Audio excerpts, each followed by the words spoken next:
commissioner of the NBA. Is he there?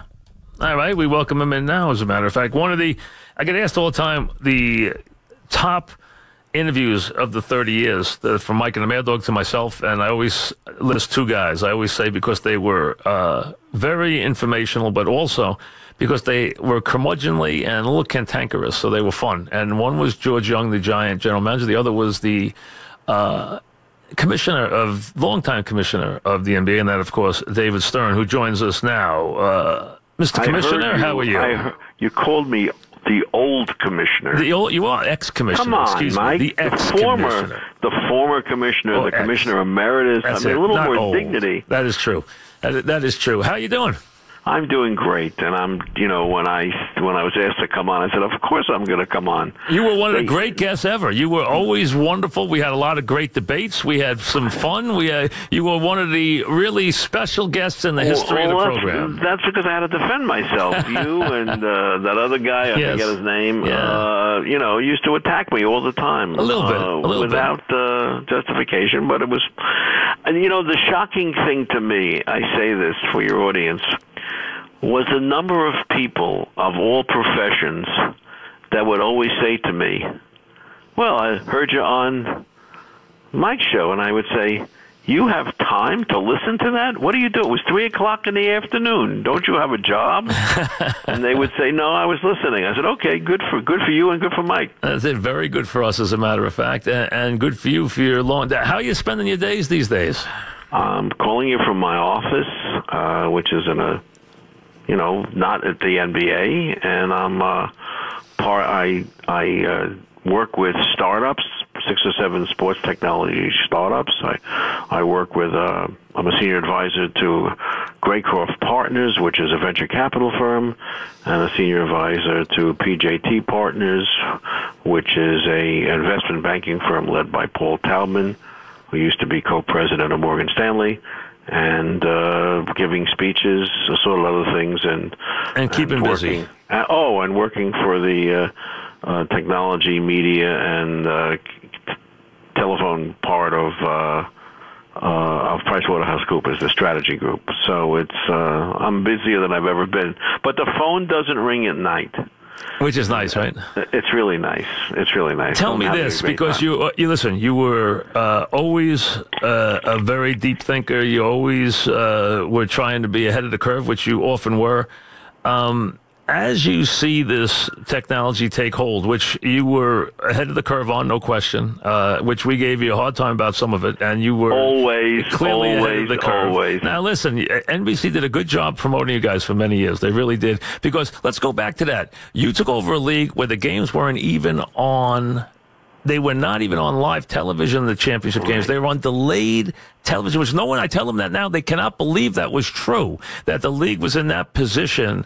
And with the star power that you had with Larry and Magic, and then a kid in Chicago, I can't remember his name, all of a sudden, it all came together and the league took off. But it really, you had a lot of heavy lifting to do in those early years.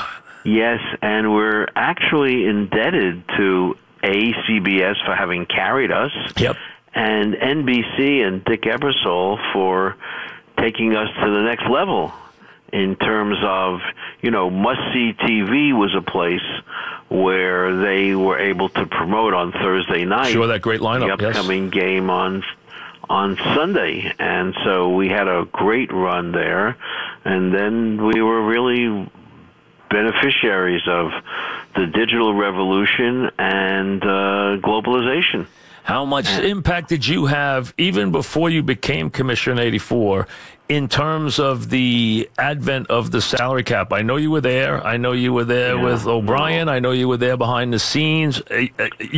When did the salary cap, which obviously revolutionized things, when did it first come into someone's head? The salary cap actually was an idea that Angelo Drossos, who was the owner of the San Antonio Spurs, had been proposing and demanding from the players for years. And the players, Larry Fleischer in particular, and this is when I was executive vice president, general counsel, etc., would say to him, "Are you crazy? You're going to have to, You don't have to lock us out for 100 years if you think you're going to get that from us. And then at the same time back then, the guy who was head of the NFL Players Association, I guess it was Ed Garvey. Yeah, Ed Garvey, right, absolutely. Proposed to the NFL owners that they should share revenues with the players, give the players a percentage of the revenues. And the owners were so afraid of that notion that they locked out Garvey and virtually broke the union in the NFL when they had that lockout and hired other people. I whispered in Larry Fleischer's ear, I guess in the early 80s, I said, Larry, why don't I propose that we have a salary cap, and why don't you propose that we should do that if we'll share revenue with you, so that everyone will be mad at that proposal. And Larry said to me, it was at lunch, he said, it's too early, David, but let's see what happens. And about a year later, we're demanding a salary cap, and we're going ahead, and he says, well, would you share revenues? And I said to him, we did it. And so Larry and I went away, and we came up with a salary cap in return for a share of the revenues. Which really became pretty much part and parcel of, the world of the NFL and the NHL. No question. With all of its attendant issues, because the interesting thing is whenever anyone complains to me, oh my God, the new TV deal, the players are going to make so much because the salaries keep going up. And I say, I suppose you would rather that the owners got the money. That's it. No. Yeah, someone's got to get it. That's it. You're dividing the revenue. And, the idea that everyone, I guess, had to come to really come to the middle on was the idea that the players and the owners are partners. That's exactly right. It's actually a unique concept in its own way, because in every other business, let's say you're negotiating in the automobile industry, the employees get their contract, they get promised a certain wage, and everything else goes to ownership, right, the shareholders. Yep. And we wound up with a system that's under some stress and has its ups and downs, where the employees actually get a percentage of the gross without any risk to the expenditures that are necessary to achieve that gross. And so that's why in the last couple of negotiations when I was commissioner, the amount given to the players, sort of stabilized at 50%. And that's a pretty good deal for both sides. It's yielded very, very large salary increases, and it's yielded a certain promise of profitability that has resulted in a rise in franchise prices. So watching it from a distance, I'm having a lot of fun and really enjoying the success that Adam Silver and the NBA are having, both digitally and globally, and just the appreciation that there is for our players. And I read someplace that LeBron was the 7th most globally retweeted tweet, and that gives me a kick. Oh, no question. I mean, and really, that was part of you wanted to make these players stars, and clearly the NBA players, they're on a first-name basis. I mean, really more than the other athletes, the younger kids understand them, and I think part of it's the sneakers is a big part of it. I mean, and that's that, and the marketing of that. But they know these players by a first-name basis. You hear that, and that's something that has become a big part of the NBA marketing. Yeah, but I'm an old-fashioned fan. There was Magic, there was Larry, there was Wilt, there was Elgin. Yep. There was Dr. J. So really, we've always been very, very lucky to have star power. But now, I guess, whether it's millennials or Generation Z or what have you, our players are very much in the sweet spot, and they're in the sweet spot in a global way. So that's really very exciting for fans. We're talking about, of course, the legendary Commissioner David Stern, who has always been a big part of the show. And I had Adam on recently, and I was thinking about this. There's always issues in every league. We know that. Now the different issues, they might be cultural, they might be different. But you went through so much upheaval. I mean, I think about, I looked it up, 7 new teams, 6 relocations. I mean, now things are very stable. I didn't want to get into how many work stoppages. I mean, you went through a time where there was a lot. I mean, there was tumult in these leagues. There was. I like to think of them as growing pains. Because it really, if you've been around long enough, you could see it against sort of the measurement over time of what happens, and so many of us grew up as litigators when the players and the owners were just suing each other, but then it turned to much more of a partnership type, and that was a very good thing, and it puts the right focus on how you have to work together to grow the game. I actually, when people say to me, were you there at that game of a particular game? I remember a whole different set of issues than someone who gets to go to games. So, I remember Magic Johnson. Right. HIV, absolutely. I remember Latrell Sprewell. Sure. I remember Ron Artest. Oh, the Knicks suspensions. I remember the Knicks. And by the way, the real fans still do. You cost us the championship. Oh, they've never gotten over that one. Right, never gotten over that one. You would have had, that's right. But or the lottery, the whole idea of the Ewing lottery being fixed, which has been going. Yes. That's urban legend. The Knicks lottery. Urban legend. Legend. So absolutely. So it's really, but it's right now I'm just enjoying the fact that Adam, who worked with me for 20 years, is doing such a great job and having such a good time. Think about that. You had Adam and and you had Adam with you how many years? 20. How long has he worked for you? 21 years, I think. And how long did Bettman work for you before he became commissioner? 12. That's pretty good. And he's already been. I just spoke to him. I said, I can't believe it. The Toronto Star is interviewing me about your 25th anniversary. He was just in here. 25 years. Think about that. That is possible. It really is amazing when you think of it. We're talking with David Stern.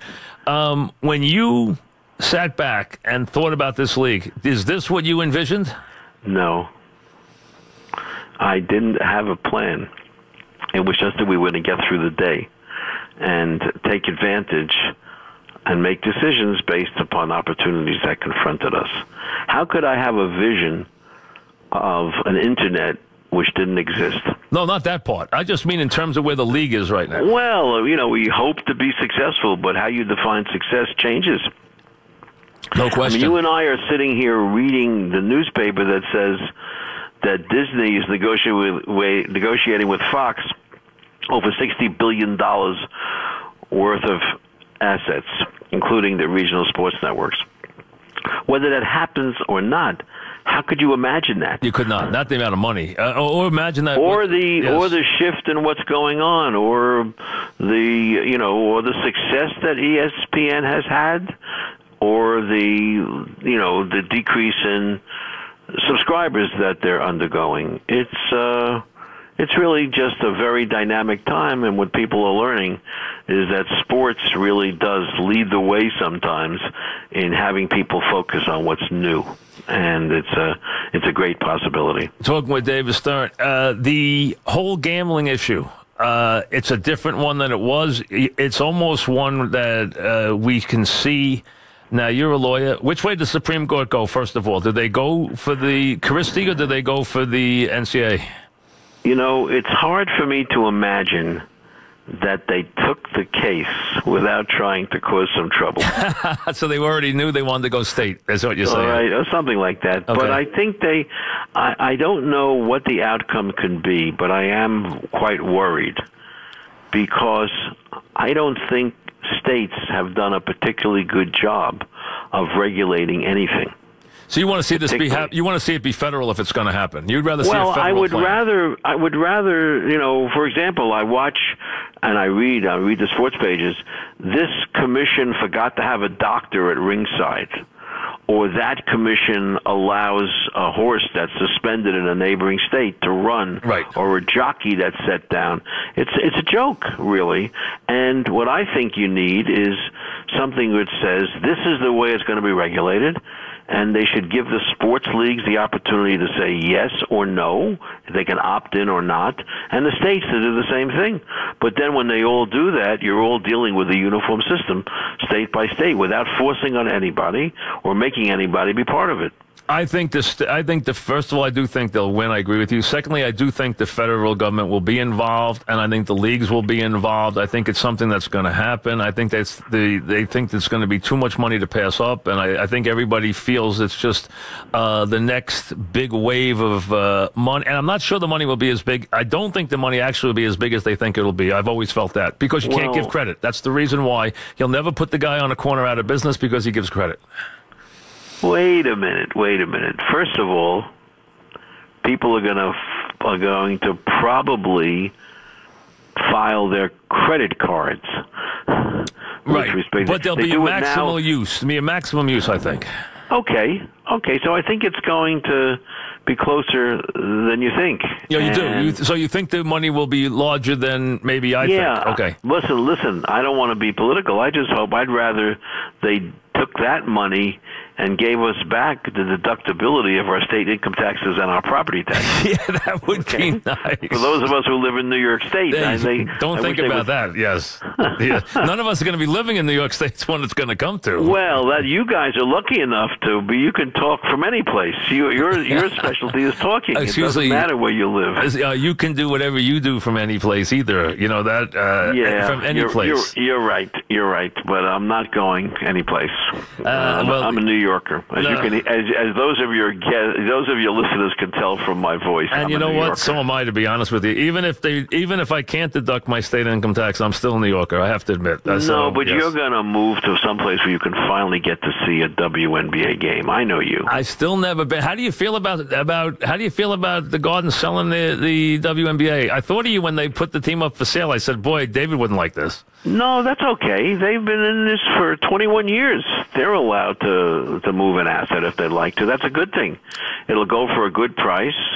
And in a funny kind of a way, the reason the teams are moving to individual ownership as opposed to team ownership, the WNBA teams, is that when you have an organization selling one ticket for $1,000 and the seller is commissioned, and one ticket for $25, you can get an idea which ticket will get more attention. No question. And also, they shouldn't play in the Garden. It's too expensive to open.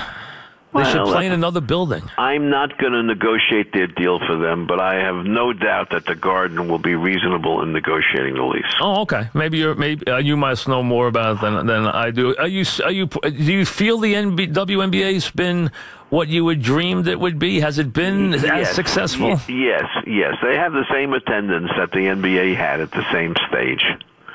It's the only women's league. You know, soccer is now in its third league. Hockey has tried and failed, but they're back again. There was slow pitch, fast pitch, women's baseball, even a women's football league. The WNBA is the gold standard on a global basis, and it will just continue to grow. We're talking with David Stern. What are you most proud of in your whole stewardship of the NBA? What are you most proud of? I'm most proud of where our NBA players are on the scale of celebrity importance and viability. You know, I think it's fair to say that when the days that you're sort of speaking about in the, quote, old days, if there was a basement to the celebrity pyramid, NBA players lived in it. And now they're at the top of the pyramid. And they have responded so well in social matters, in social responsibility, in setting great examples for kids and the like. Sure, there are occasional lapses, but we went through a period of significant derision based upon some of the actions of our players. And I think working with the players and the league and the owners and the teams, we've seen a complete turnaround to the point where fans realize and governments realize that sports has this enormously outsized role to play and you have to have responsibility helping them play it. I was laughing. You'll appreciate this. There was a conference about 2 years ago at the Vatican, religion and sports. Was there really? Yeah. And two things strike me. One is I said, well, the Pope's catching up. But two, they hired a former NBAer to help sell sponsorships for the next conference. How about that? Everything has to make a dollar. You know that. Well, that has to be funded. But everyone knows that sports is the place where the world engages in important conversations, and our players participate in that. Whether it's the issue of race, which it has always been, or HIV/AIDS, which Magic headlined, or hunger, or child abuse. I think that sports leagues have and individual players have an enormous role to play in bringing those to public attention and helping to find solutions. Talking with the former commissioner of the NBA, David Stern, the longtime commissioner whose tentacles now, are to his successor and to the NHL commissioner, which we mentioned, both his former aides, DeCamp, as a matter of fact, as he went through these many years in this league. Is there one thing now, and this is one that you probably won't jump on, but is there one thing now that troubles you about the league? Anything you'd like to change or tweak? No, I tell you what, I think it's, I think it's in great shape, and I wouldn't touch it. I think that the tweaking that is being done is addressing everything. I think the extended schedule, which means no more 4 out of 5 games, cutting down on the back-to-backs, that's a good thing. The dialogue with the NCAA and others about what to do with the so-called one and done. I think that, and the experiment with new technology, whether it's virtual reality or other things that have happened, it's all good. It's all fun to watch. So, and do you like the game? Do you still get to see a lot of the game? Do you watch it a lot? I watch it a lot, and of course, to watch what the players and coaches of teams have learned over the years. Remember, I was there when, I think general counsel, I don't remember when the 3-point shot was put in. It was put in to enable teams to catch up if they were down absolutely, at the end. To make a comeback. But the statistical, reality that the a 3-point shot is in effect over rewarded compared to a 2-point shot became something that everyone was aware of. So now you've got players who can make 40% from 3 feet beyond the 3-point line. That's tremendous to me, and they can do it.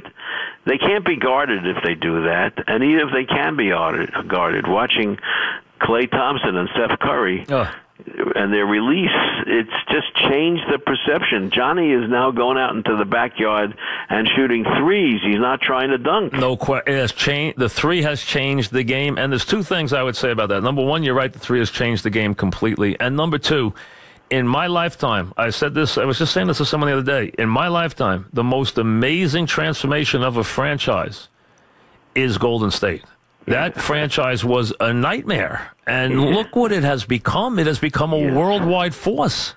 Yes. I smiled because I was there back in the day when Sleepy Floyd dropped 40-some-odd points against the Lakers in a playoff game. I think it was the first year that I was commissioner, so that must have been, I'm guessing it was the 84-85 season, and there was the playoffs. The fans deserved the turnaround because they've been great fans from the beginning. Yeah, and go back to the days of, who was it, Mulzoff? Was that his name, the guy with the beard? Mulzoff was the guy with years and years ago who was out there? No, Franklin Muley. Muley, that was it. Muley, excuse me, that was him. That's right. Yeah, come on, you're forgetting. Yeah, I got the wrong guy. Muley, that's it. Franklin Muley, that's the guy. Actually, I was in the room when the NBA went to a 3-point shot. Franklin, who was a lovely guy, said, this is just putting another earring on the pig. I had never heard that expression before. And he said, and if you vote this in, I'm never returning to a board meeting. Did he return? He never returned. He never returned. He never returned. Well, who was the owner? We're talking with David Stern, the former commissioner, commissioner emeritus, he prefers. Who was the owner who you would say all these years later was the guy who really just was the E.F. Hutton, who when he spoke, he said things that were just incredibly prophetic? Was there a guy who was just ahead of his time? Yeah, it was Jerry Buss. Oh, it was, huh? Yeah. I mean, Jerry Buss repriced the league, number one. He said, you people don't understand. You're selling waterfront property, but you're not selling it. You're giving it away. And people began saying, he's crazy, he's going to go out of business, he's charging too much money for the tickets. And then in an act of what was considered lunacy, he gave Magic Johnson $1 million a year. $1 million a year. Yeah. Which caused some owners to sell their teams. This place is, I got to get out of here. And on top of that, Jerry always voted as a league man, never for the Lakers. And to the credit of the Lakers and the Knicks, the getting a salary cap required them to give up an advantage that they had, and each of them did. Give them credit for that.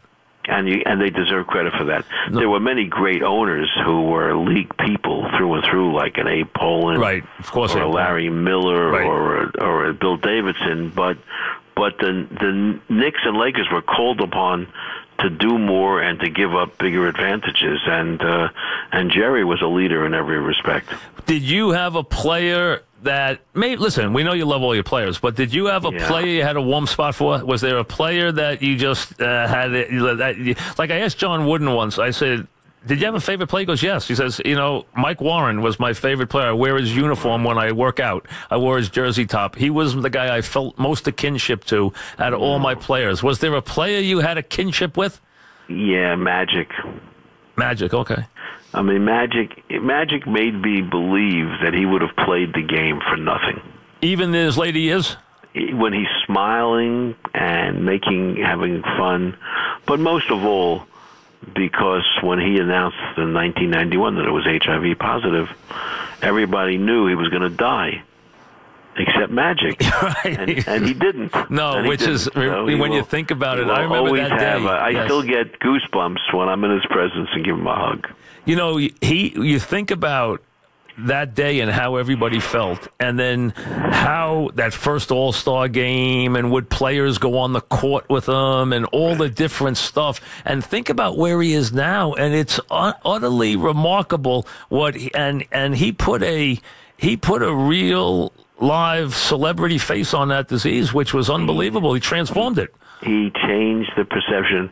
People don't understand this day that when Magic announced he was HIV positive, it was the front page of every newspaper in the world. In the world, yeah. And it enabled us to have discussions that had to be had as a globe, particularly as a country.